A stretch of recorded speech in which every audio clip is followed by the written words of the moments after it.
Oh, hello. You're not with the cleaners, I take it. Please forgive the state of the apartment. The man stares around the room in bewildered horror, unable to focus on you. A guest at his own vivisection. Cleaning, apparently. I've never seen such disarray. You wouldn't think the process of cleaning an apartment would take so much uncleaning. His own appearance is neat and precisely kept. Even the way his jumper is tied around his neck appears studied and deliberate. Have you seen my model train? I suspect one of the cleaners may have misplaced it. Stop all the clocks. A purloined model kit. This investigation is priority alpha. Still looking around the room. He doesn't really register what you've just said. I'm Rino, or Rinotel. What can I do for you? Yes, that's me. He doesn't like being called the phone guy. I really don't want to get into it now. You'd guess a penthouse like this probably goes for about 6 million sol. This one is not currently fit for human habitation. Looks like boars live here. Smells like it too. Oscar. He's alive. But no, I have nothing to say on this now. Just look at this mess. Of course, he's the cleaning coordinator. I've been assured the Lusians are handling his bill. Oh, so he's their in-house contractor. That makes sense. That the man is associated with the foreign fascist secret police does not faze him. Where to even start? It's an extremely rare kit. A Type 04X. Chrysanthemum sorrel. A vacuum mega rail train designed for lunar operations. I'd really like to find it. That's right. Tavarna's head of design is an old friend, actually. I'd really like it back. Yes. He throws a searching look at the empty shelf, as if expecting his precious chrysanthemum sorrow to have materialized at the evocation of its name. He's lost far pricier things in terms of market value, but this one makes the very marrow of his bones ache with worry. Oh, thank you. It must be around here somewhere.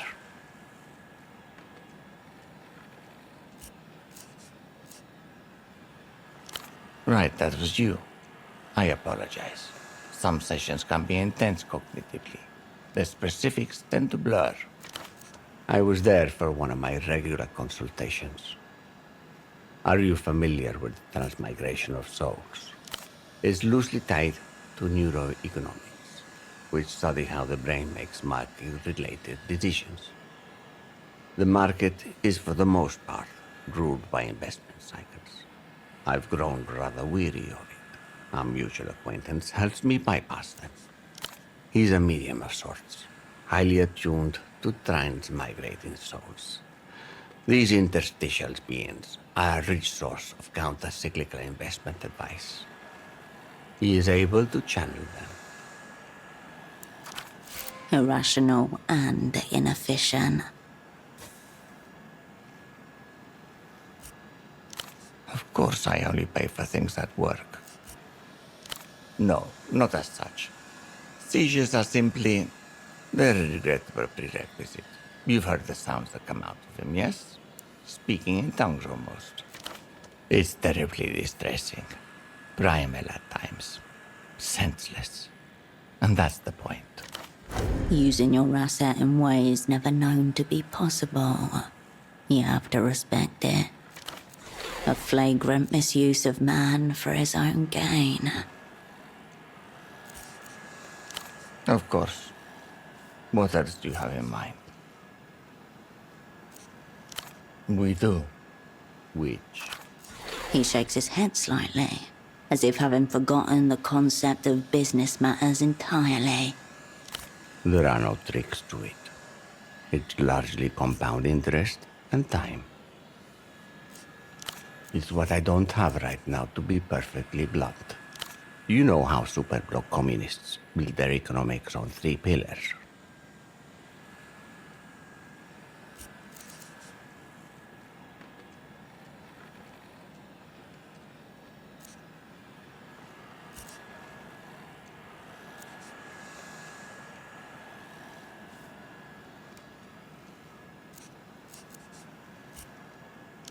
Huh. That's quite a concept. I believe canonically the 3 pillars are supply, demand, and magic. What is this counter-revolutionary mindset you exhibit? As we in the developed world don't have the luxury of relying on magic, we replaced it with compound interest. A different type of magic. Look it up. It'll change your life. No magic required.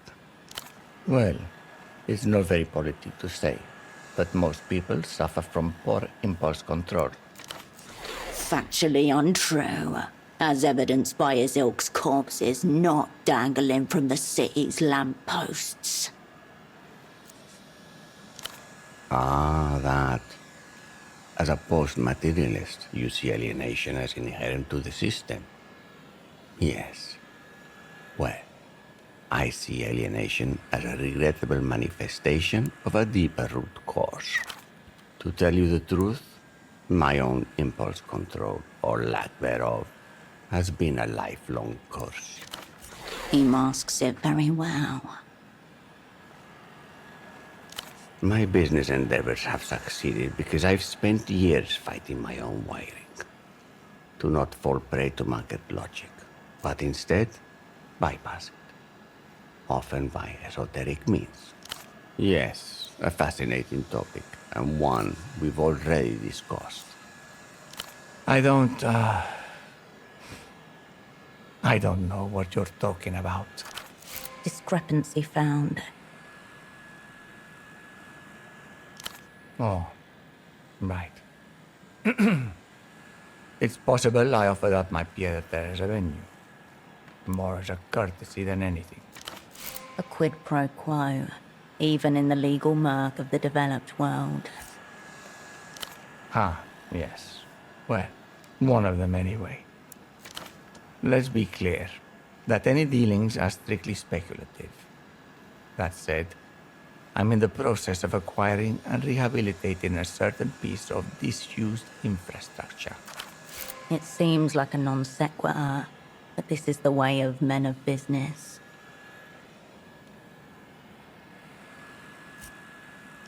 That's correct. That and a generous investment in my personal use offshore fund.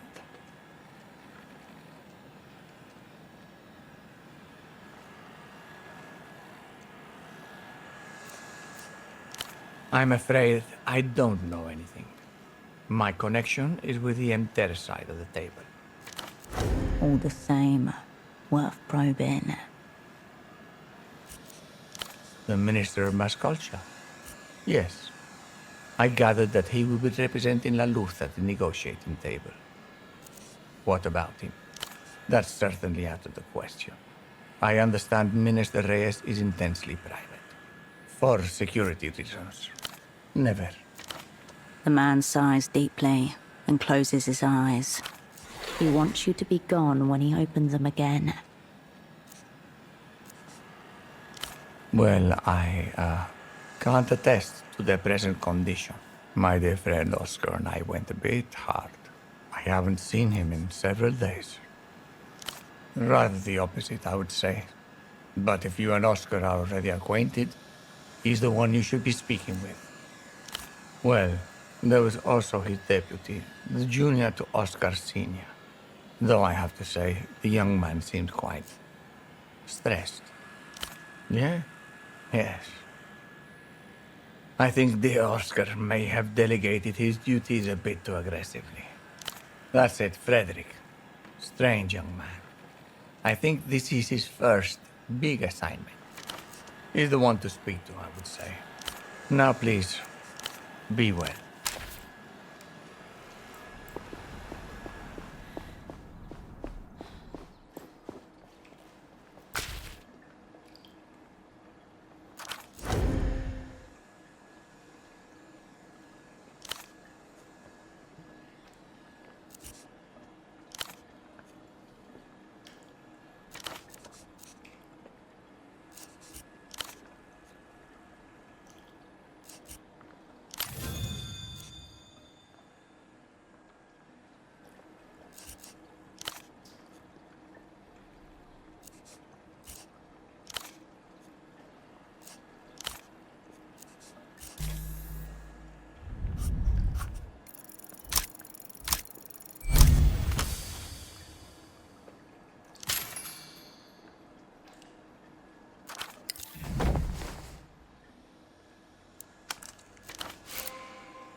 Doors crowd you, stacked upon each other.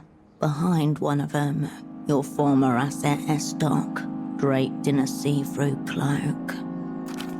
Esty Newitz, competent, unlikable, ultimately invaluable. Like her, cold, well-connected, and in her native element in the grey rooms of the city's bureaucratic and political ventricles. Also frigid, judgmental, and eminently punchable. One of these apartments belongs to Estoc. You just have to discover which. There appears to be a residence list on the wall. You could start there. You must be subtle in your approach. Your assets still live in her cover. That will make her unpredictable and desperate. Esty keeps a special mental calendar marked critical phone call from Herschel. The calendar has been counting for 5 years.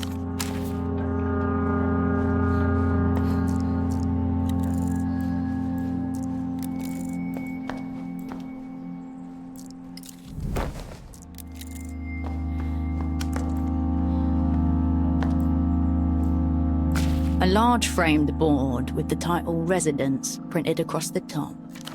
Sounds promising, but probably too easy. The title and initial entries are printed in thick, embossed ink. But over time, names have been crossed out or added with rough pencil. You read the list, including the crossed out entries. You read it again.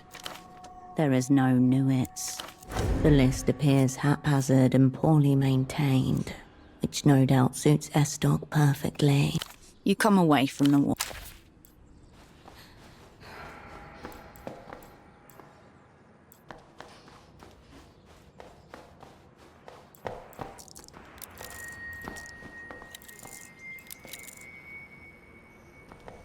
Photographs, candles, tucked under the stairs. You'd be forgiven for initially overlooking the modest shrine, were it not for the roughly carved wooden figurine, waist height, sat off to one side. This is a shrine to Sirius, angel of romance, war, and negotiation. If it weren't for the candles, you easily could have mistaken it for a shadowy heap of discarded belongings, awaiting the weekly rubbish collection. Someone cares enough to maintain it, but it looks like it's a one-man job. Few of the middle-class residents of the housing campaign want to be seen openly making offerings or tending the shrine. Such things scream working class. Among the usual photographs and candles, people have left mysterious items. A single house slipper, a dusty magnum of champagne, a small pouch filled with some sort of musky, sweet herb. And scattered throughout, wedding invitations, faded, creased, RSVP dates years in the past. It's customary to invite the angel to festivities, to bless the union. You are cordially invited to celebrate the joining of Mr. and Mrs. Pascal Kavanagh on Enatos 3rd, 92. According to law, a blessing from the Dog Star should ensure a union that lasts 30 years, minimum. You take out the little off-white rectangle, red inked lips glinting in the low light. With a soft flutter, the card drops onto the shrine and into the dark pile of offerings. It belongs here. Overhead, a bird hits a window, but instead of dropping to the ground, it shakes itself, relaunches into the sky and flies away. An officer on the pious order knocks twice on a door of an apartment in Mercia's ever-dwindling arts district. The person inside does not answer, too busy throwing everything they own onto the fire in the hearth. The smell of burning paper and plastic. They stop for a moment to stare at the object in their hands, a pomegranate red folder. At that moment, the door breaks down. The war has finally caught up. The shadows shift and grow lost. Each prayer The Reds.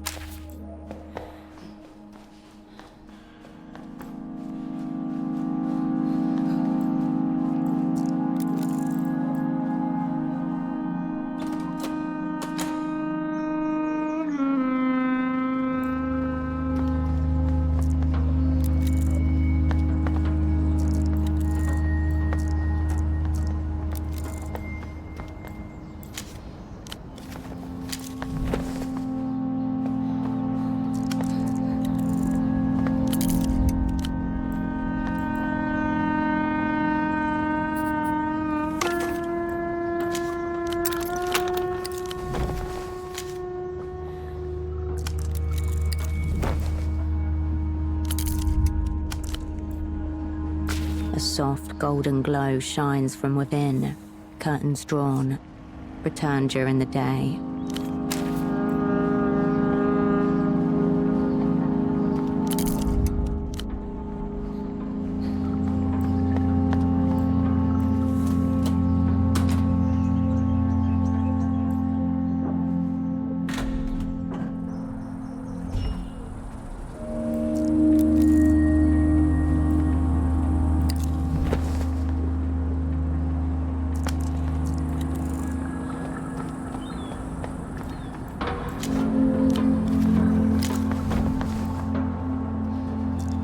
You were standing here at a house party when you saw the unmistakable bulk of Tempo del Sur clambering over the rooftops towards you.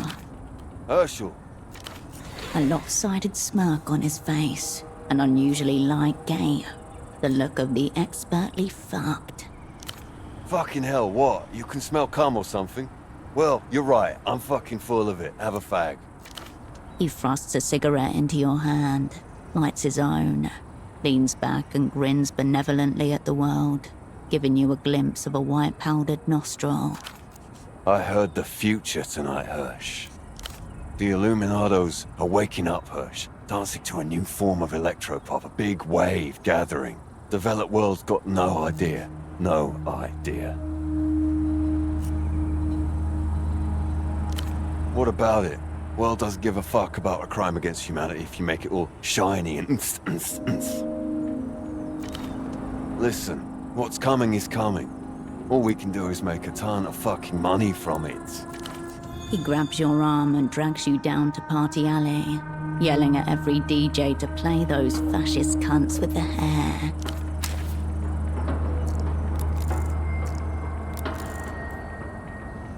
The building notice board stands beside a communal area, full of ads and scraps of the residents' daily lives. Above your head, seagulls wheel and dive. Fairly standard fare for a notice board. A notice for a cat lost months ago, next to a printed out sign advertising private maths lessons for struggling students. One notice, however, stands out solely because the original printed sheet has been altered by multiple scrawls in a variety of colours and hands. The piece of handwritten paper declares, the rules are very clear, read them and understand them. No gathering after 10 p.m. We can hear you clomping about and we've had enough. Beneath that, the responses read, she thinks she the cops. Fuck you! You don't run the building! We know this is you, Mrs. Kavanagh! Fun-hating, inappropriately authoritative, low. That's Esty. She must have married. Either that or changed her name. A life sacrificed on the altar of her cover.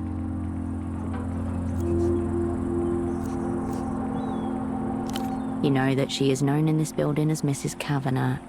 That is something. The resident list you saw by the door may prove more revealing now. You find a space to the bottom right of her passive-aggressive memorandum. Precisely where an artist's signature would go. Let Queen Bitch have it.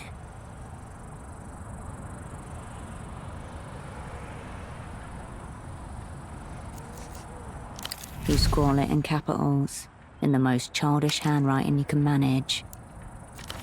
But someday, maybe very soon, Cascade will be never forever. Cryptonym on full display on a public notice board. Bravo, operant. Potentially a match ending own goal. Juvenile, yes. Still makes you feel good. You know she checks this daily too, making little notes of her own. You turn back to the roof.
You had meant to demonstrate to Carolina how to infiltrate an apartment.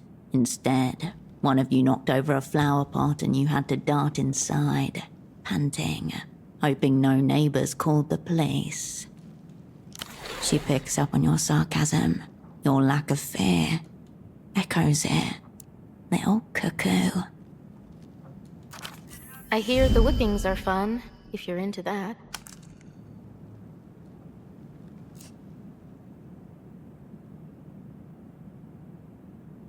Our boars are way too used to eating trash. They'd turn their snouts up at fingers.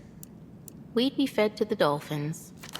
Your laughter petered out, suddenly loud in the empty apartment. Have you ever been interrogated? Whoa, where'd you learn how to do that?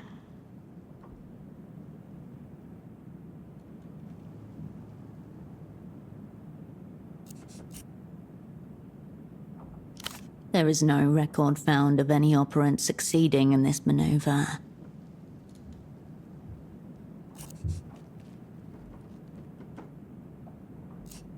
You thought it sounded cool. Would you teach me? You made up a maneuver on the spot, lying to her as you often did, and she committed every word to memory.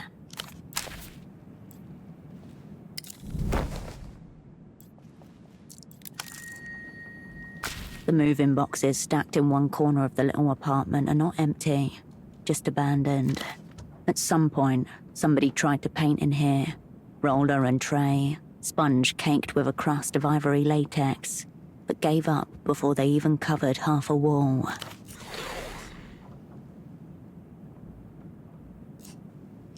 The first thing you notice is the sheer amount of debris that's been left behind.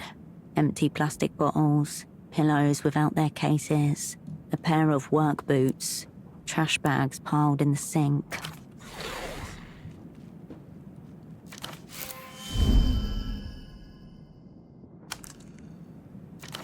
This is chaos. Whoever was living here moved out in a hurry, but it wasn't tidy, meticulous SD. You sift through a life packed away in cardboard, the things they fought to take, and then left behind anyway.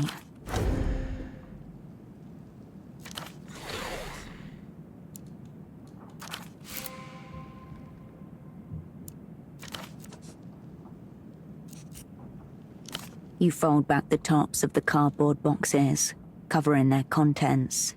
It won't keep out the dust, or the next person to loot this place, but you do it anyway.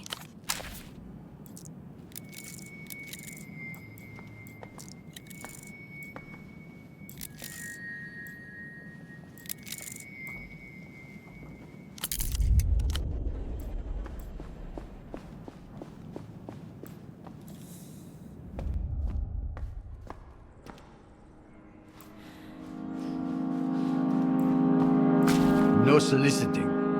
And mind the floors, will you?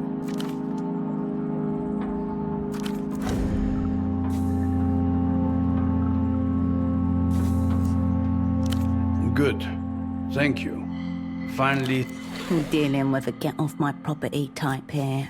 Problem is, his property is communal. You notice my badge? It's actually not just a building. I manage the entire housing campaign. I do what I can. More than most managers would, but there's only so much you can accomplish with a paintbrush and a broom. You should have seen what this place was like when Nestor put it up. Real class, real majesty.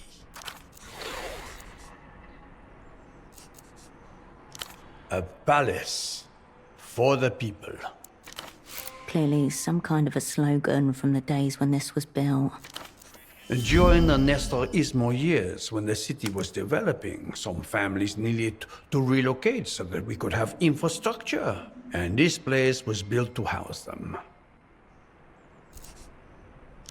It was a visionary project built in accordance with modern ideas. Cleanliness, efficiency, order. Modern, in this context, doesn't mean new. It refers to an old future, as obsolete as the buildings that represent it. A different class of people moved in. Oh, I don't know. Maybe the children of the people that were here in the first place were born a different class of people than their parents. First and foremost, his own. Important people. Artists, diplomats. He's never met a diplomat in his life. Probably doesn't even know what they are, except they sound important. Not like the vandals that infest it now.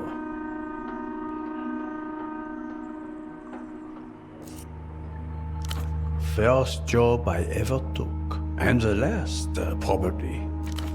I wasn't even out of school when I started cleaning the housing campaign. 16 years old. Worked all the way up to the big keys.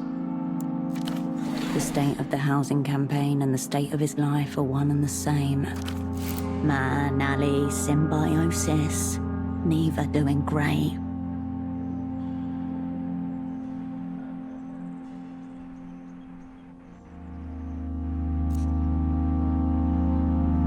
Of course it disappoints me. How could it not? I don't think that's a bad thing at all. It's good that some people remember what we were capable of. Back when we had the sense of decency and cleanliness. Much too late now. All too late. There have always been problems, if that's what you mean. But the general trajectory is going one way. Situations like the one my son is in would have been inconceivable to another generation. A young man in the prime of his life, crippled, actually crippled, by his devotion to... I don't even know what to call it. Some intangible social currency that exists only in his mind and in those of his idiot friends. Ah, I see you're part of the scene too, then. Yes, Kurt is my son. He sweeps his broom a couple times, a tick that sets the world back in order. But along the way, from there to here, we lost something. His whole generation, I worry, genuinely, about what will happen once mine is too old to work. Will they be able to keep the trams running? The plumbing? The electricity? Will the railing go unpainted until one day it crumbles and falls off? An oddly specific example of societal decay.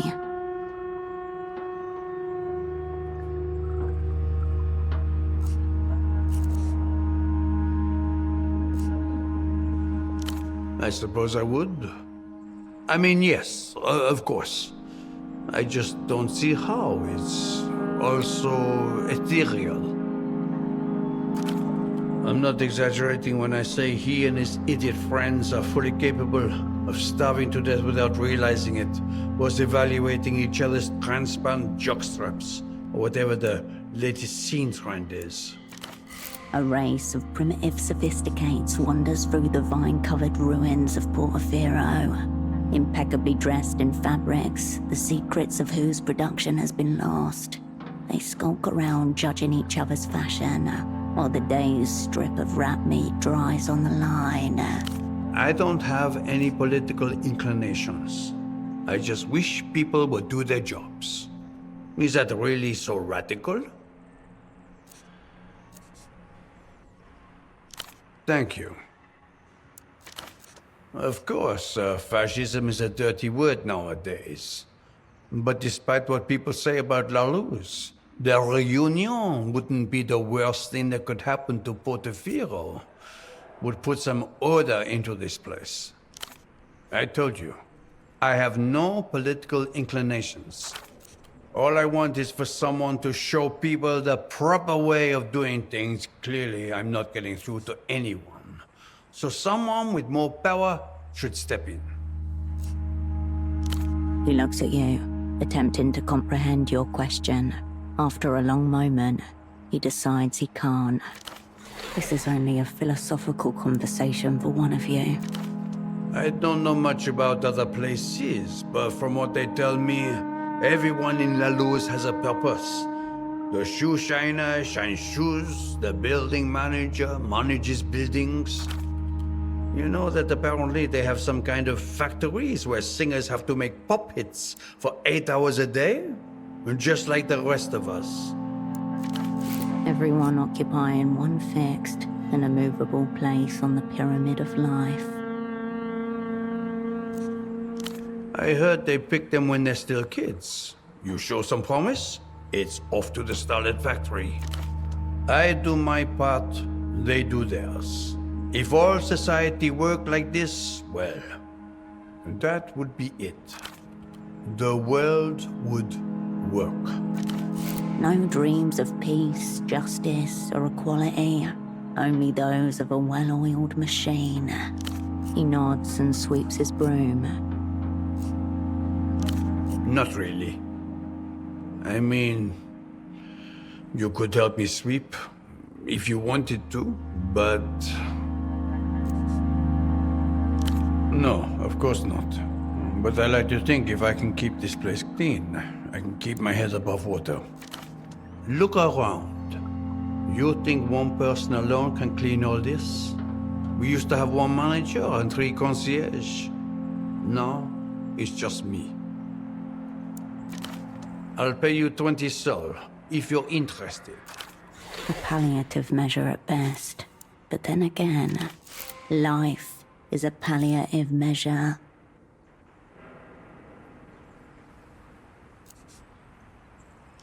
You asked. I think the more we all dedicate ourselves to our own tasks, just the punctual tasks, the better it'll be for everyone. Their own tasks, which in your case are the diametric opposite of sweeping, operant. I said no soliciting. Very clearly, in fact. He knows every face and name that has moved in or out of this alleyway. It's just a question of loosening him up. I'm a building manager, not a building snooper. I mind my residents' business, or my non-residents' business, as the case may. Typical loiterer. Pick up your feet when you walk.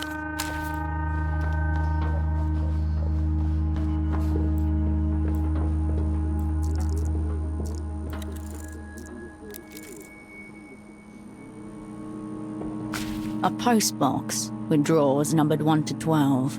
The whole apparatus locked at the side with a single keyhole.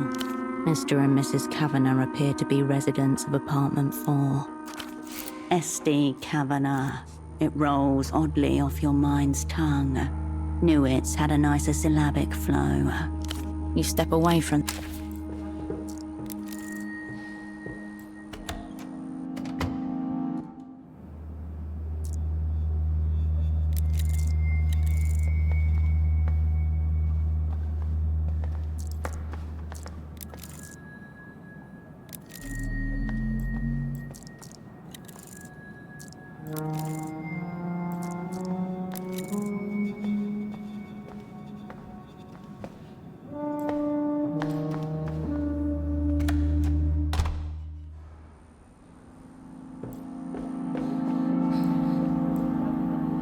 A plain canvas satchel hangs from a coat hook.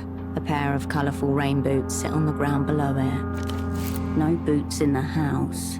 A tidy, meticulous occupant. People must feel secure in this neighbourhood. 100 old women's eyes watch this alley from behind the lacy curtains of their windows. A grand octagon. Don't trust it. Feels like bait. You turn back to...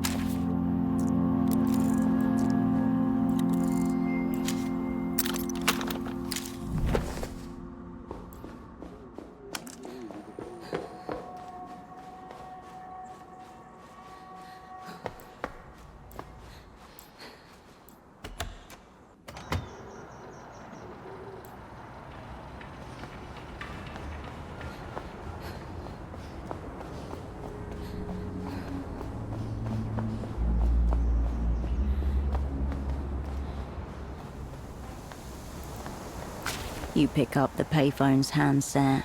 A dolphin emblem smiles at you, its eyes wide.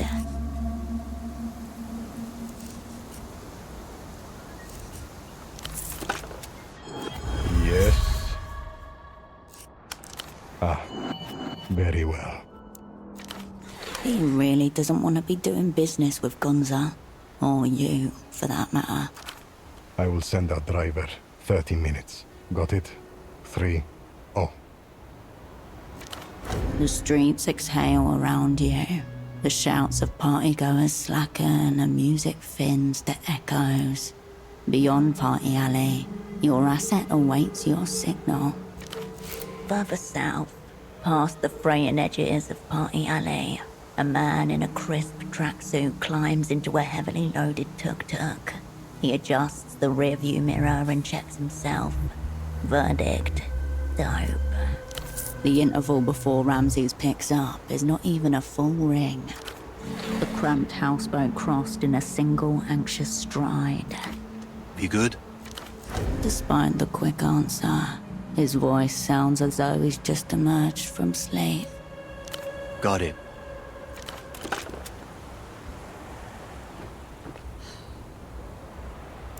Behind you, you hear the faint scrape of boots on old bricks.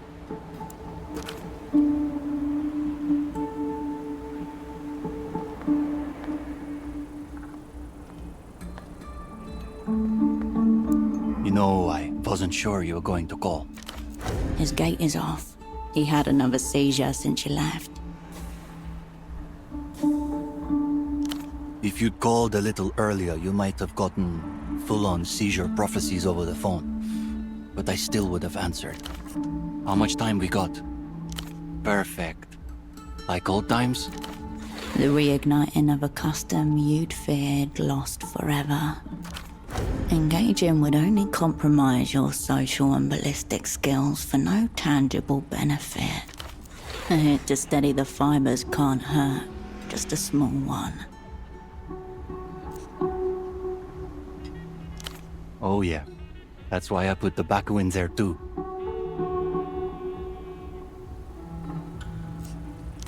No judgment here. Just happy to partake. Ramsey's his lighter flicks. As he inhales, red veins glow along the joint spine.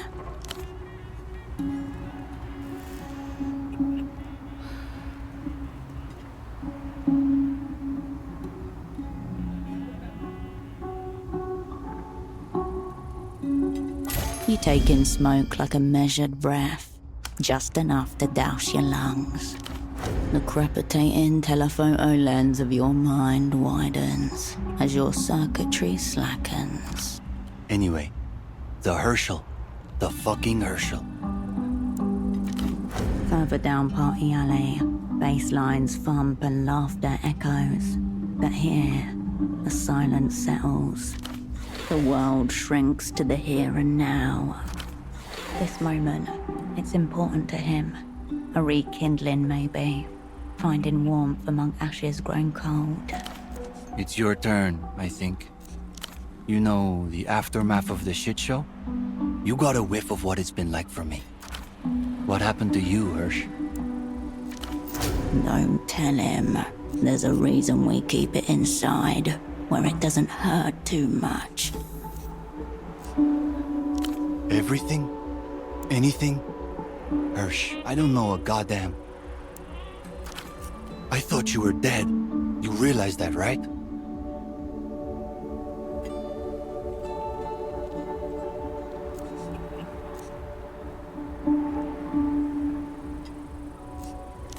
It's fine. I just... Maybe it was easier to believe. The other alternatives were worse. Did she just abandon us? Did she sell us out? Did it mean nothing?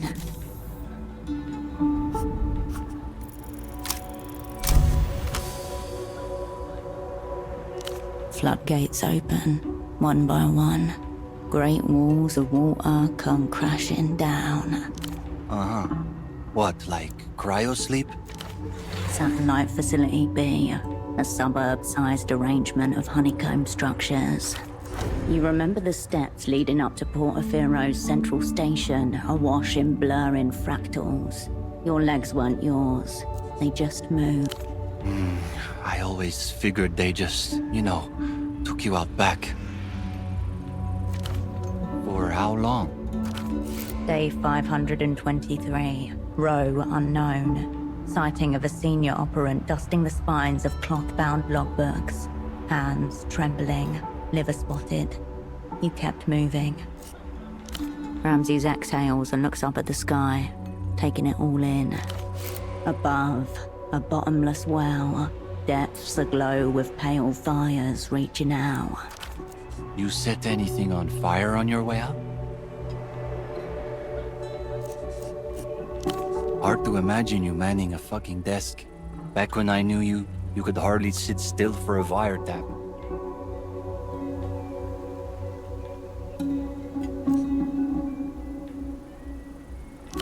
Fucking, it's been bad times for everyone, H, sounds like.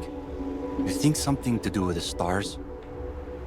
An evil alignment of celestial bodies, the spearhead of that dread constellation hanging directly over the heads of you and your old comrades. Glad you're all thawed out, H.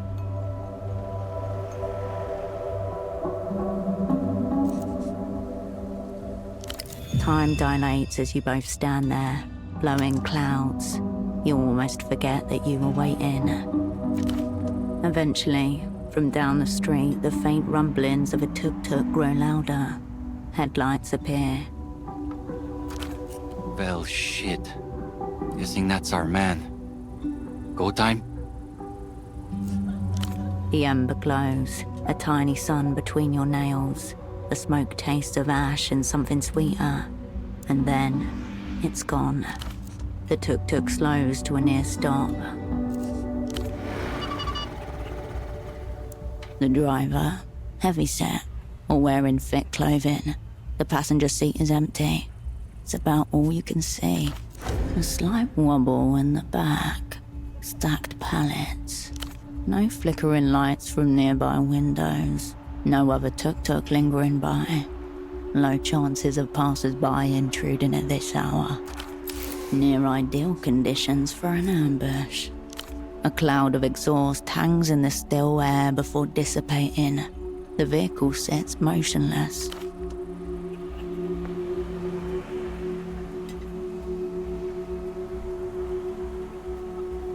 Oh no, this hash must have me seeing things, because I can't believe my eyes. If Ramses is high, this guy's on a Zeppelin coasting over the Noscarentis Sea. Baby girl, you're like a mirage sent to torment a thirsty man. Baby, baby, haven't you realized all roads lead to gold eyes? What can I say? It's my Rastamian passion. I go wild for a woman in control. You're telling me. What's going on? He's going. I would expect at least one of you to have a briefcase for me. Don't let this get ugly. Not after what he told you about Vesper.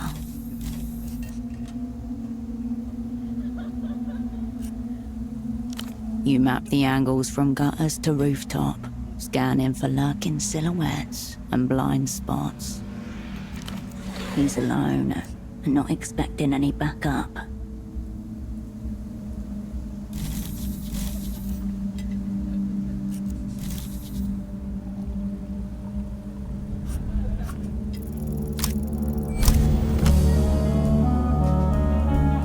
His own words from earlier.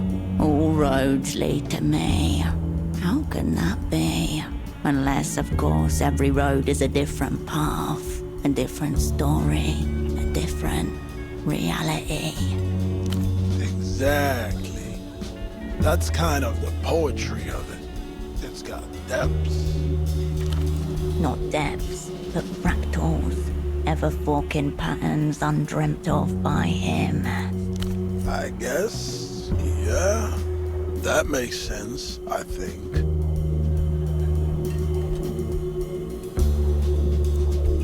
Yeah, I feel that, Hirsch.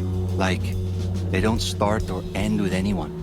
They're all connected and intersecting each other. Yeah, we are each other. Dope. So that means, what does that mean? Lost somewhere on one of the infinite highways to himself. Wait, are you sure this is where I'm supposed to be? Oh.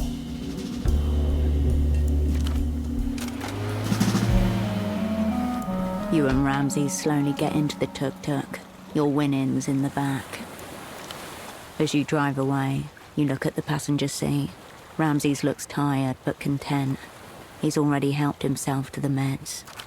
The engine sputters as you park the tuk-tuk. You pull the key from the ignition and the world stills. Water laps gently against the shore.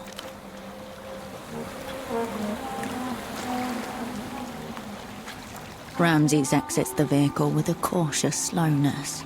He rolls his shoulders back in a delicate stretch. His silhouette flickers in the houseboat's dim lights. For a moment, all you see is a man untouched by the weight of your actions. He looks at you with a tired smile before shaking his head. You know, I think I'm good. I should make a call. A faint bleep on a sonar gone quiet for too long. It's all right, Hirsch.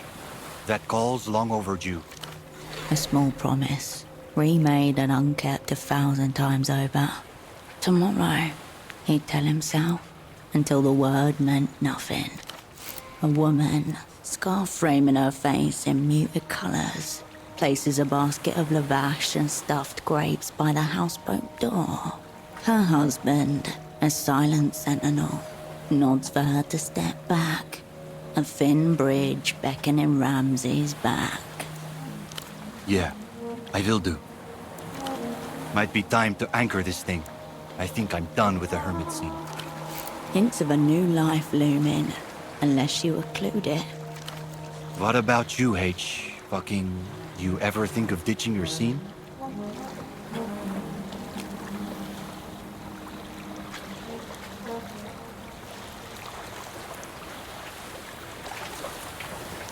A farewell. I could get down with that.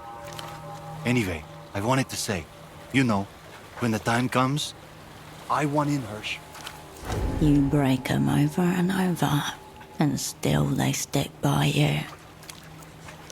Well, the odds are shit, but odds turn. He nods. If you care about him, the best thing you can do is step out of his way and let him rejoin life, regardless of what he wants. Ramsay's already survived you. Let him hold on to the years that remain. No, the plan is the death of our enemy, at any cost. He nods firmly. I'll be at the fogged mirror. When you need me, I'm ready. Oh, one more thing before I forget. Here, I want you to have it. It looks like a human skull frozen in mid-scream. Ritualistic symbols are inked all over, while at the top is what appears to be a mouthpiece. Clay teeth, no eyes. It's my death whistle. Fucking nasty sound. Pig death and, I don't know, internal screaming. You know, in case you ever need to strike fear into your enemies. It's a talisman, not a functional object. It's imbued with whatever Ramses feels towards you. He's not taking a no.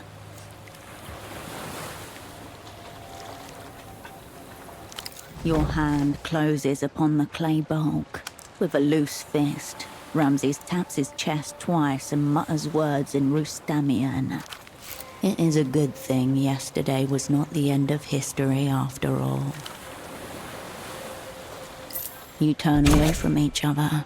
The night air cools your face as you step forward. Portofiero's lights pulling you back into their orbit.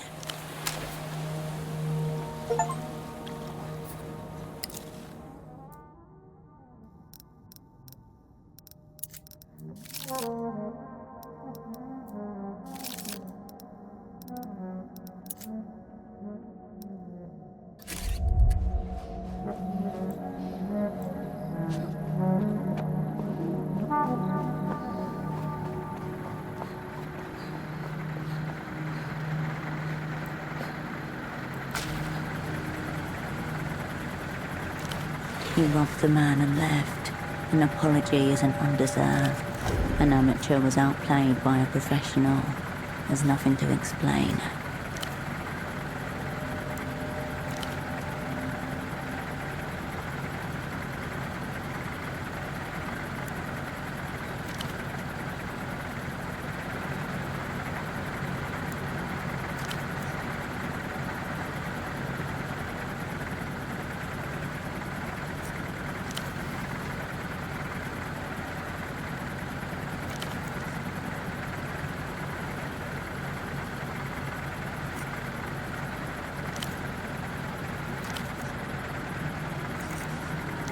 I'll be seeing you.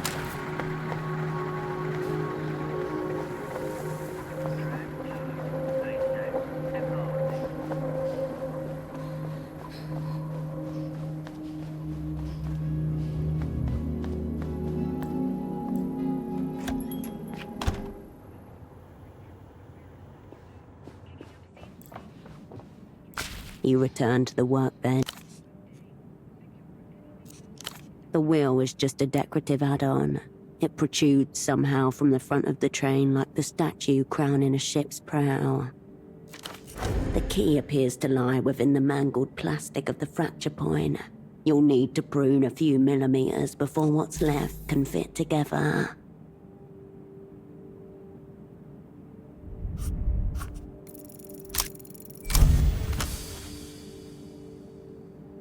As you have already perceived, the key to a successful mend here is to snip off the deformed ends of the little plastic rods. The blades do the job beautifully, opening and closing with the delicacy of dragonfly wings. You should do this kind of work more often. It suits you. It's important to take pride in your work every now and then. The subtlest of pleasure. You watch as the plastic surfaces melt ever so slightly under the corrosive effects of the glue. Once everything is covered that needs to be, you make the two pieces kiss and watch the plastic bind. No suture line, no scar, only two little droplets of liquid solidifying as one. Crowned with its free-spinning bronze wheel and curling designs, the train is a thing of exquisite craftsmanship.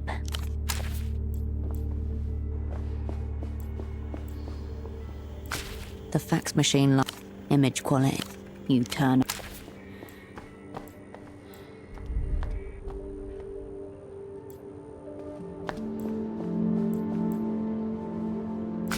Raw information atomizes itself. On the other. Cascade. Lock and scale up.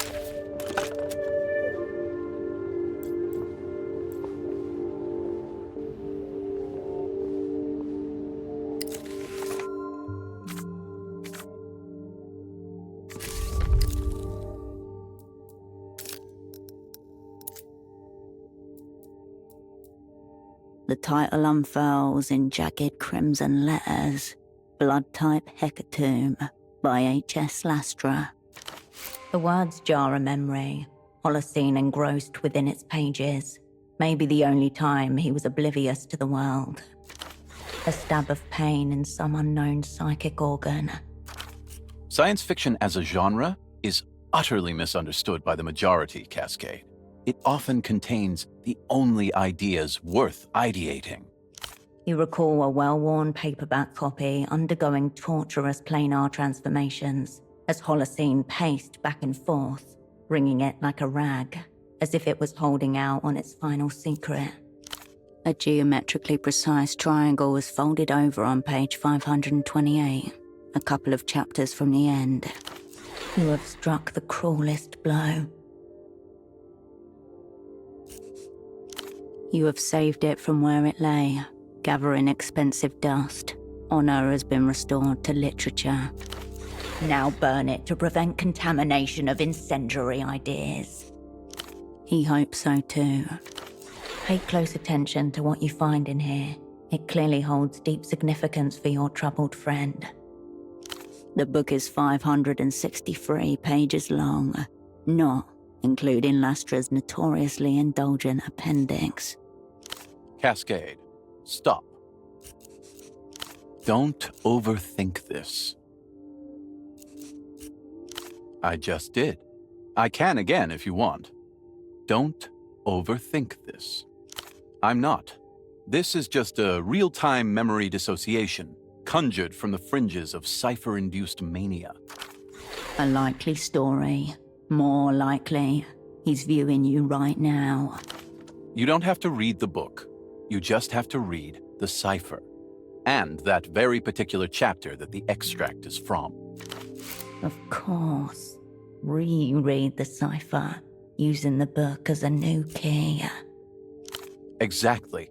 A cipher with soul. My kind of communique. Smart. About what you'd expect from the Pride of the Remembrancer division. Also, Cascade, this is the easy part. Act accordingly. 291 characters divides into 3, so it's going to be something very simple. Something like... Yes, Cascade, exactly that. This cipher is now wearing baby shoes. Find the chapter in the novel that the passage of text is from. Then consider the letters in groups of 3, let's say, triads. For each triad, take each letter's numbered position in the alphabet. The first is the page number, the second is the line number, and the third is the letter number. An example. Let's use the last triad of the cipher, MBP. Why is he starting at the end? M is the 13th letter of the alphabet, B the 2nd, P the 16th, 13, 2, 16. Direct hit. Fuselage in tatters. You are now replete with the requisite mind tools. Time to give this cipher what for. No response. Your memory conjuration has gone dark.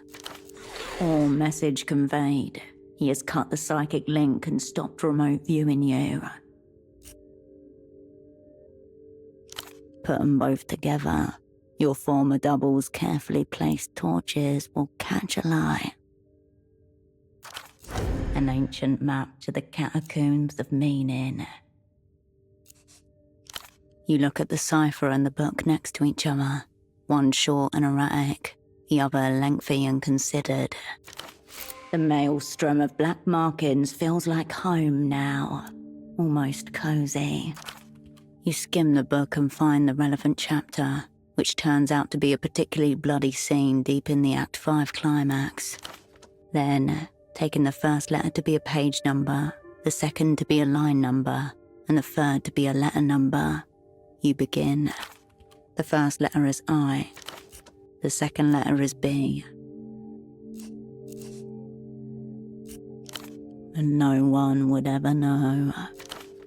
Onwards, you follow Holocene into the wilderness of his favourite book, the truth. Effortless, nothing but grim inevitability and dawning madness now. The first words appear, IBETR. Oh no. Don't think yet, just solve. I betrayed crew Miho, compromise from within, direct or melee FID until extraction, beware small controller, I'm sorry. I betrayed crew, Miho compromised from within. Director, malafide until extraction, beware small controller, I'm sorry. So he claims. Also the cipher claims. Impossible. Pack runner. Close blood. It also doesn't make sense. Carolina was the one who was uncovered in the Emterbatch dream study. But did someone sell out Carolina? That you never discovered. A paragraph from the red folder flashes redder across your mind. Possessing a monstrous intelligence that rests on hallucinatory logical construction.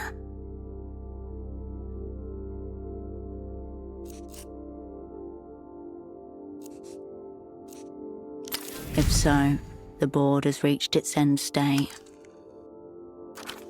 Home gang really did us in after everything. It must be an important part of the message. To him at least. There is one other form of communication that traditionally ends in apology. A suicide note. You read the words again, then read them backwards for good measure. Your former double's intent is no clearer to you, but definitely more ominous. The answer to that, no doubt, lies at the bottom of the silo. Your eye catches again on the middle sentence. Director malified until extraction. Malafide, bad faith, standard espionage parlance for contaminated, compromised, or treacherous. Unlikely he means a location extraction, something more internal. The silo awaits. Your former double has some wild ideas he's about to hatch. If they aren't already a bloody mass screaming existence.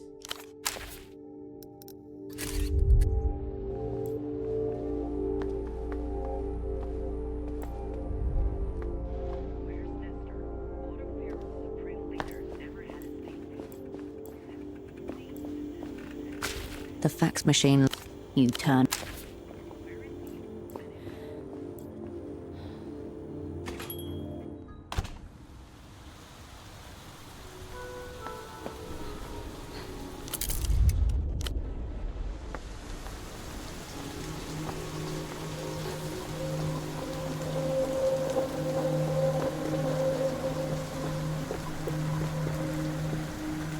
Ahead. Tram departing. You will like the next aero trip.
Hey, bud.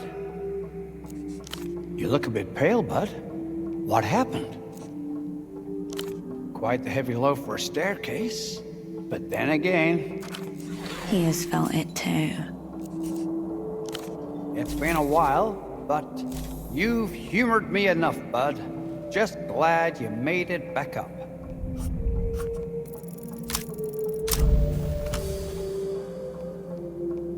You don't.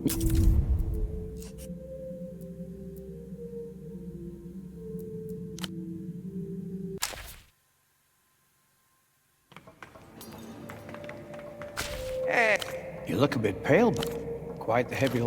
He has felt it too. It's been.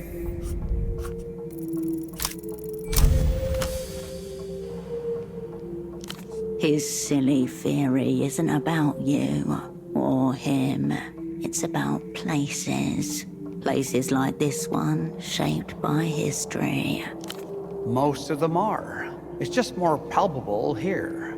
You know, I've been wondering if places hold on to things. Not like we do, but like bodies. The sound of boots, the warmth of people, and a simple, stupid, stubborn hope. This silo's been through a lot, hasn't it? Got its own muscle memory, bruises, scars, and aches. Built with hopes, dreams, and purpose. And then... A violent burst, followed by a great hollowing out, leaving only silence. Is it any wonder such a place would still reverberate? Wouldn't be surprised if it outlasts us both. I hope the stairs won't stop you from coming back, bud. I've been thinking of starting my own exercise group, you know. Get some people in here, Give the place a bit of purpose again. Keep you...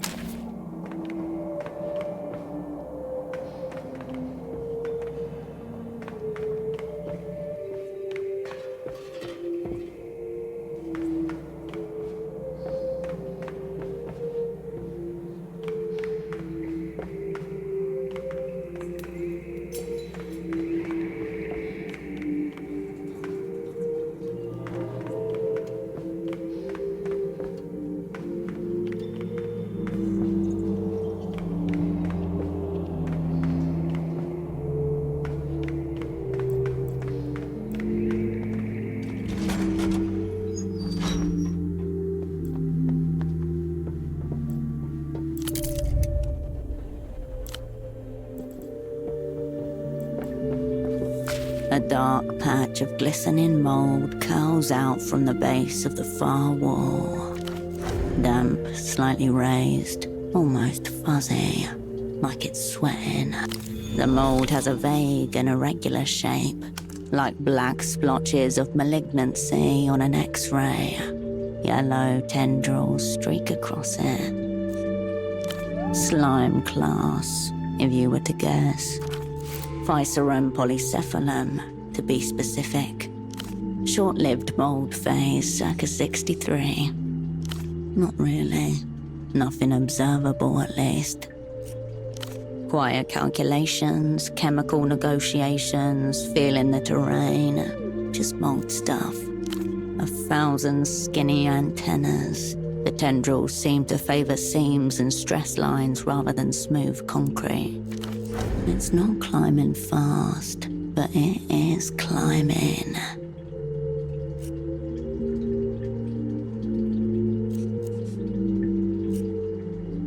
It doesn't need to survive bleach. It just needs to grow where bleach is not.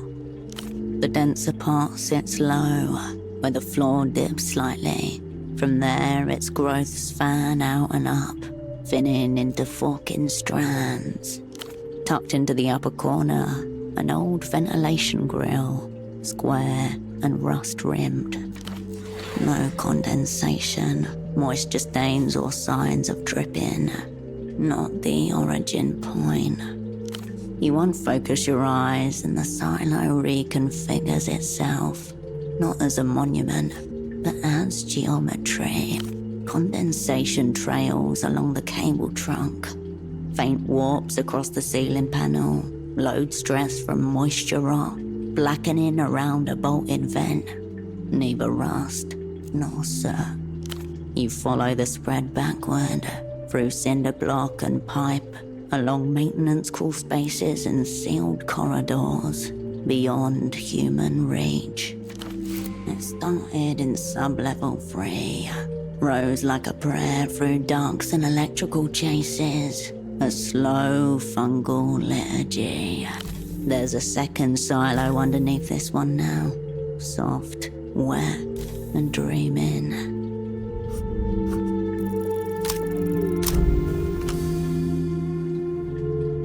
You...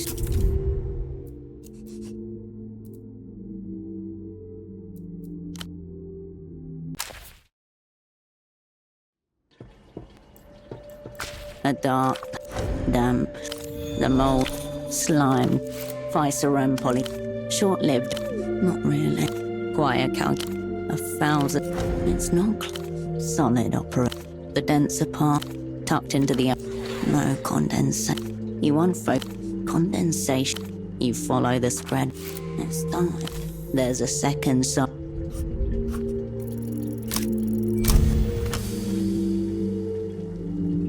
You slide your screwdriver just beneath the edge of the growth. One of the thinner tendrils reflexively lifts as you nudge it. You tip the mold into a nearby container, frail as ash, then pocket the sample. This needs a specialist, or at least someone specialist adjacent. A doctor might be a good first bet. You turn away from the mold. It quivers as you leave. The Russian pack crinkles as you... There's enough in this box for a month of austere survival. You pocket the freeze-dried rations.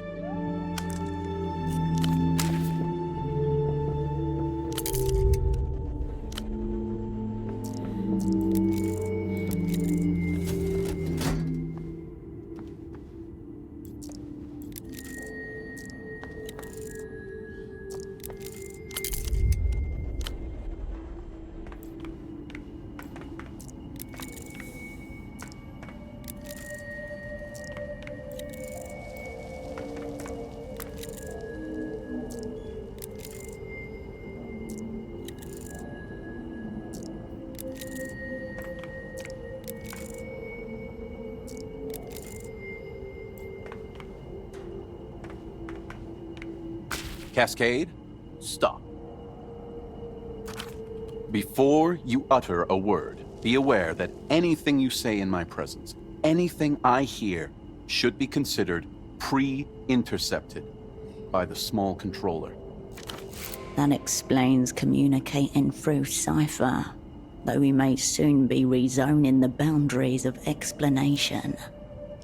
I see you are well acquainted with this treacherous cranial entity that directs my movements, words, and thoughts. Reason through this, there will be some logic underneath it all. Couldn't agree more, Cascade. The instructions are on the table. Do not read them aloud. No irony here. No dress rehearsal either. Identification, then extraction. We have one shot at this, Cascade. Steady hand, steadier mind. No mere hypothesis. I wouldn't entomb myself in a silo on the basis of a hypothesis, Cascade. A dark night stained with fog. Even the whispers echoed. I'm at an opposite number from the Weeping Eye, on the amputated remains of Refraction Bridge.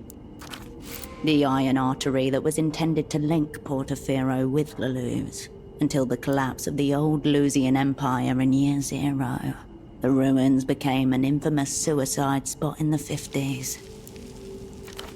I gave him names, cryptonyms, defining features, professions, everything. I advised them to start with kindred. The most fragile, the most twistable. Before he left, he asked me why I was doing this. I had no answer then, Cascade, but I have one now. This soon-to-be ejected motherfucker clamped to my brain joystick. None of that sounded real. It was a scene from fiction, from an espionage novel. Flashes of Holocene's red folder. Monstrous intelligence. Hallucinatory logical construction. He pushed his finger down so hard it's left a red imprint in his skin. A target marker.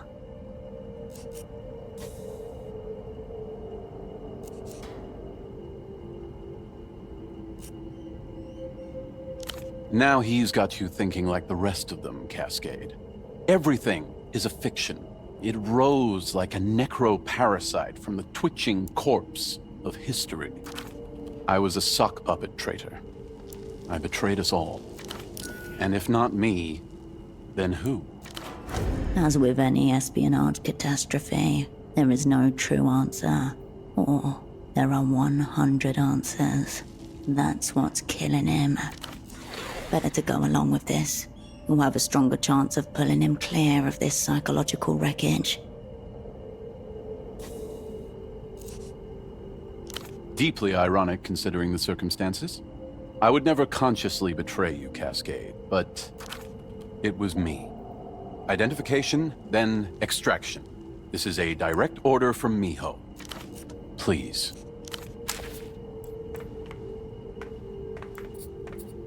Upon the reflective surface of the table lie a sketchpad, a pen, a strange container, and a crank drill. A regular pen, thick-nibbed and loaded with red ink. Marked with the words Entity Containment Vessel, it looks vaguely space-related. designed to be taken into the far reaches by cosmonauts. Any alien life matter can be sealed inside and brought home. It's intended for bacteria or microorganisms, and if in bigger, an Earthbound research becomes the least of your problems. The crankwheel features a worn logo, now illegible. Rust blossoms in tiny patches along the drill bit. On the first page, scribbled in hurried handwriting, you find the instructions. Plain text, no cipher. Good start. A bare 14 words. Small controller inside. Locate via remote viewing, then extract. Through dimensionality to analysis. The author of these instructions looks at you expectantly, preparing to ram his plane of reality into yours. Your true enemy is yet to reveal itself. The technique of seeing things with the mind which is spatially or temporarily remote. And, presumably, Holoclene's method of locating you in the first place.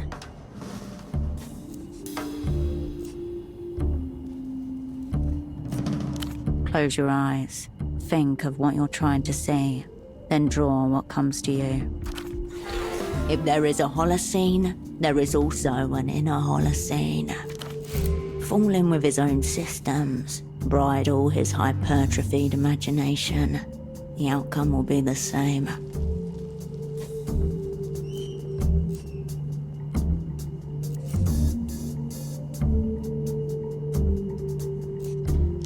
If this is too much ambiguity for you, you're in the wrong silo. The sketchpad ripples, despite there being no wind at all down here. The dark interior of your former double skull awaits. Silence, Cascade. He may try to counter if he gleans the plan. He nods furiously at you. Precipice, jump or flee. Immobilized like a torture victim, your former double just gives you a firm, unwavering stare. His aura sketched in lightning. It's for later. Find him first, Cascade. Close reading, then take him out with the drill. We're going in with that thing, straight through the bone screen.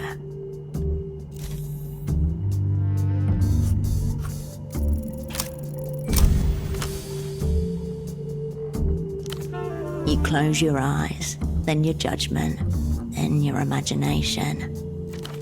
One by one, each mental faculty goes dark, flicked off like a Friday night light switch.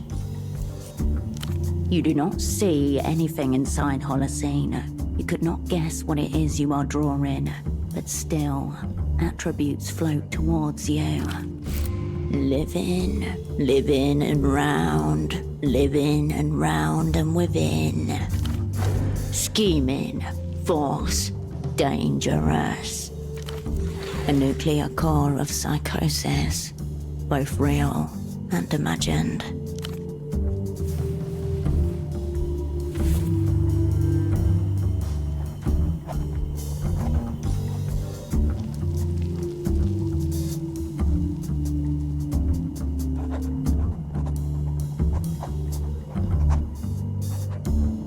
The pen moves beneath you as vague impressions parade across the main street of your mind. Deprived of sight, the inches of paper traveled by your pen feel like chasms.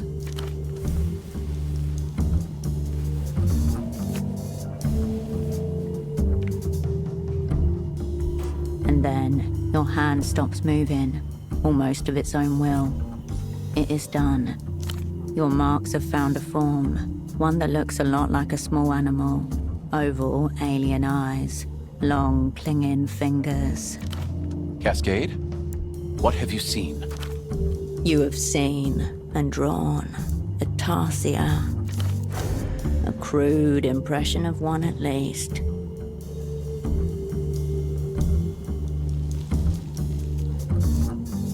It would appear so. It is also wearing a tiny dressing gown. I knew it. Good job, Cascade. A note of sadness in his voice.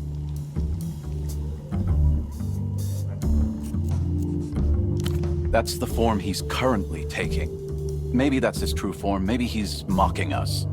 Either way, target acquired. Now, get the motherfucker out.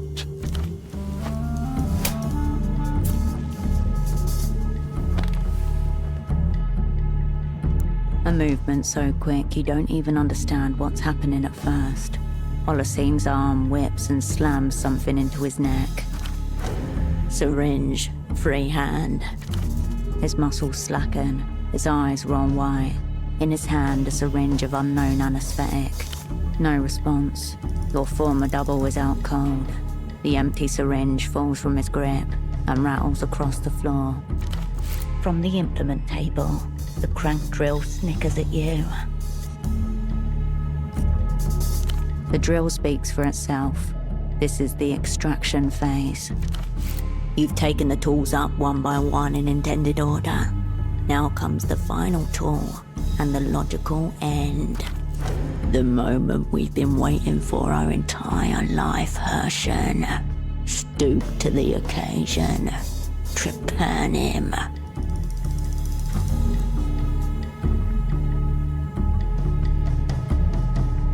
Correct. Of course. Drill in head. Sick. Everyone has standard issue primal desire. Correct. Life and death. Kill or cure. No middle ground. Holocene stirs in his drug sleep, dreaming of medieval surgical procedures. There, the left hemisphere of his head, the parietal bone, where the mass of dark hair meets the skin.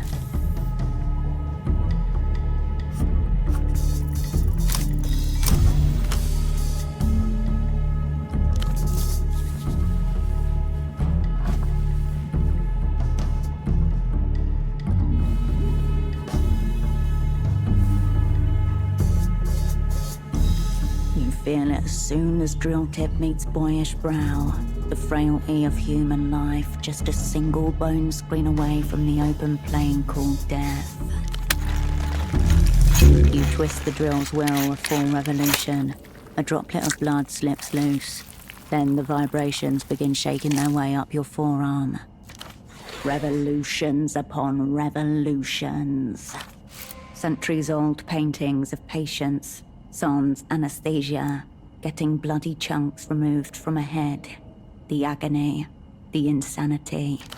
Careful, that brittleness means you're about to crack the shell.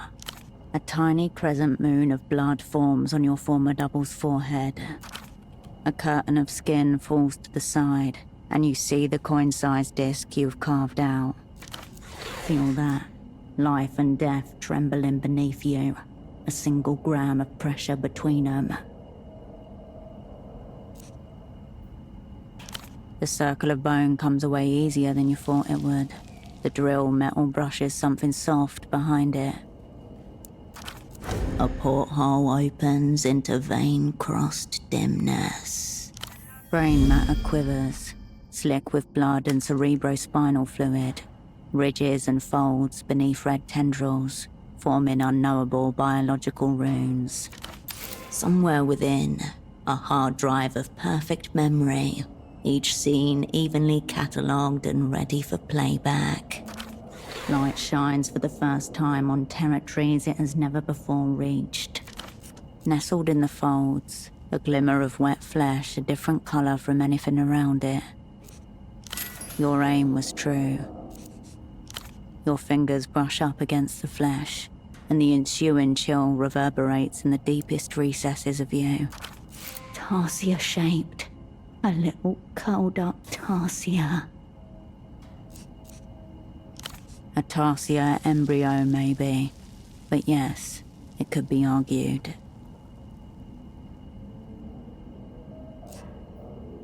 It sinks to the bottom of the crimson liquid and lies there, Unmoving, you seal the lid tightly.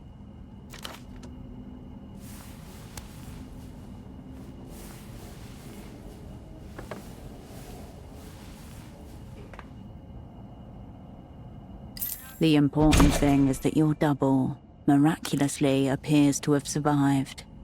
His breath is light, but steady.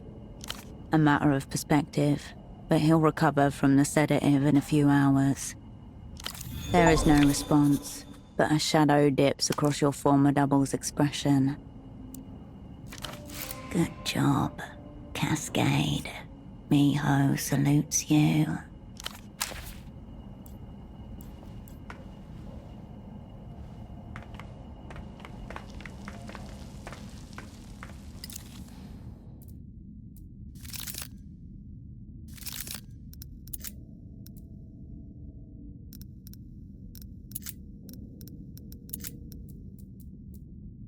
The lump of flesh you extracted from Holocene's head sloshes about in the mysterious red liquid. Its eyes find yours, even through the haze of crimson. No different to what it was before, a clump of deactivated matter.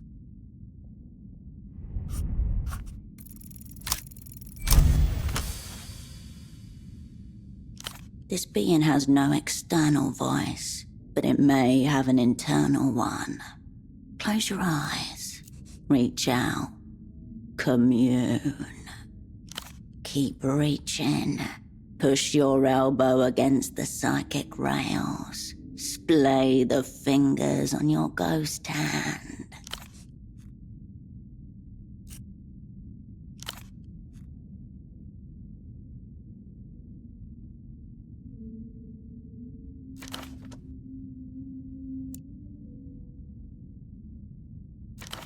You'd know that cadence anywhere.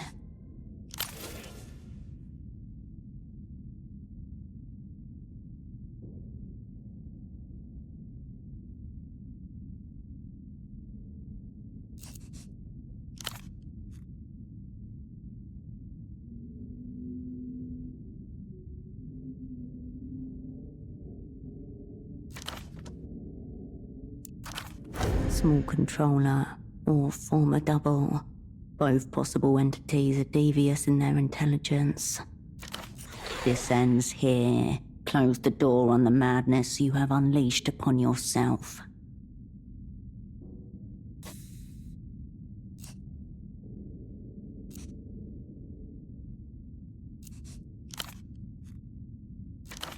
Even if Holocene is still sedated in the chair, it's a miracle he survived the first incursion into his skull.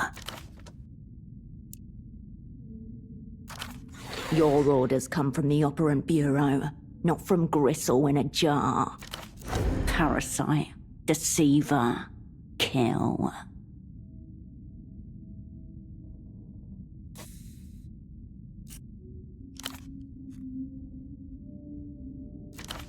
The tiny voice fades from the fringes of your mind as you return to yourself.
ahead.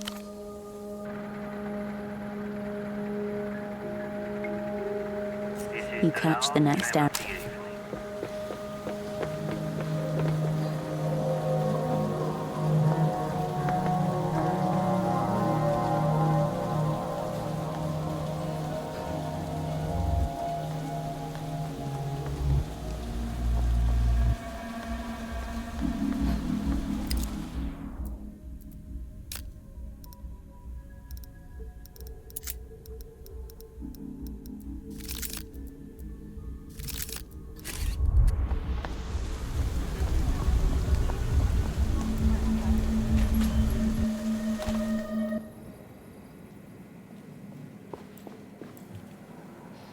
Bored? What do you want? Mold sample? You must be out of your mind bringing that shit in here, woman. Get it out, and get out. Raw fear behind his eyes.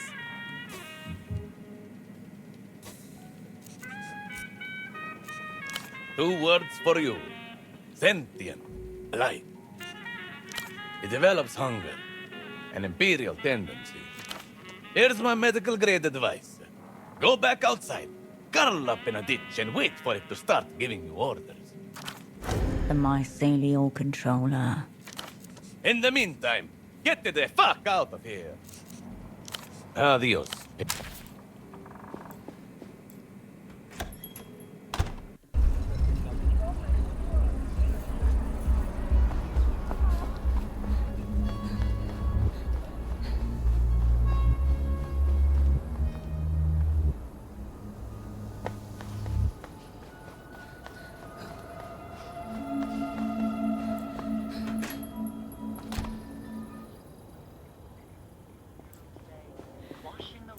Oh, Prince.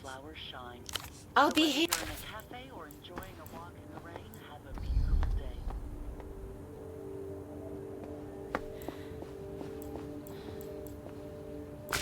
Raw information atomizes itself. Cascade. Lock and scale up.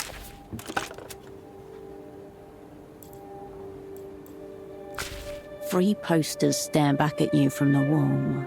A watchful triad, ready to creep into your midnight hour. You always felt that way when surrounded by that number of your crew. For now, this'll do. You've left a mark on this space. You've left far too much Herschel in the room, Cascade. This is a security nightmare of your own making. The bed welcome.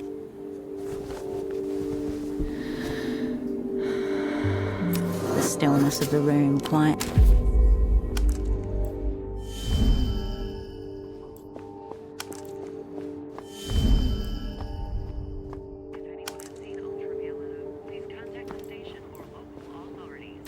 Oh, Prince. I'll be here.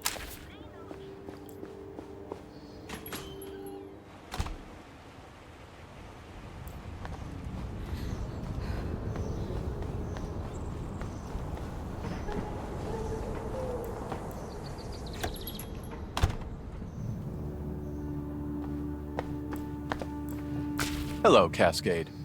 Keep looking ahead, please. Standing very still at the fringes of the bar, your former double cuts a conspicuous and vaguely unnerving figure. He's attempting functional invisibility again, or psychogenic translucency, as Miho calls it. Very good, Cascade. But it's okay. Members of Miho are immune to the translucency effect. Even mid-assessment assets, like yourself. Everyone else here is actively avoiding him. I have not exactly a memory, but a noticeable absence of a memory of you telling my unconscious body to meet you here. The gaps in his remembrance are more detailed than most people's actual memories. And here you are. I can assume that it was not a figment of sedation delirium. Very good, Cascade. Let's play it like that. What silo? What bathroom surgery? What small controller? I confess I'm not exactly comfortable in such a public arena yet, but after the service you did for Miho, I felt obligated. Miho looks forward to its collaboration with the opera, on the eternal provision that the opera means exclusively you. And Cascade, thank you for trusting me again. He doesn't move, but you swear you feel the gentle weight of a hand upon yours. Your former double stiffens. Did he capitulate? Or was he a fanatic to the end? Of course. Of course! One life is merely the complement of the other. Of course that's his final play. You weren't taken in, I presume, Cascade? Asked as if the question scared him. Heartening to hear. It would be cosmically sad for us to get this close and have it flicker to nothing. He looks beyond you for a slow moment. You'd say eerie. An eerie moment. In case you need me to say it straight, Cascade, I am anti-compromised in both role and person. I am completely and utterly myself. Better for everyone that you just take him at his word. The alternative? Well, there's a recently vacated room at the bottom of a silo, if you're interested. Of course, Cascade. That's a sacrifice the directorship of Miho has decided it's willing to make. We put it to a vote. My one condition, I won't work with anyone from the old crew. They simply cannot be trusted. His voice is reasonable, calm, utterly at odds with the sparks of fear behind his eyes. He can't face them again. A part of him still believes he let them down. Cascade, I myself may no longer be compromised, but everything I said about the crew still holds true. We were betrayed once. Now we are contaminated, cordoned off, hazardous. The shape cannot be reformed. A lost cause. He's not going to budge on this one. Standard Operant Bureau procedure. Once burned, an asset is not to be revived except under exceptional circumstances. Kindred was already susceptible to all sorts of manipulations, primarily yours. And after a stint in enemy captivity, it might not even be Kindred anymore. For all we know, she's Weeping Eye now. Techno-fascist to her core. Absolutely not. If non-lucid is the order of the day, I would rather pick a vagrant myself. There's one in the Hill of Pigs who claims to be able to hear microwaves. They are natural enemies. Organisms which, if placed in a jar together, would slaughter one another instantly. A reanimated narc? A ghost cop? Unhinged, yet intriguing. I'd consider it, but only out of grim curiosity, if I'm honest. Though it's unsurprising that his consciousness left some kind of impression upon the terrestrial plane. Maybe it could hold up useful placards in theater. I trust you to find new allies worthy of our assignment, Cascade.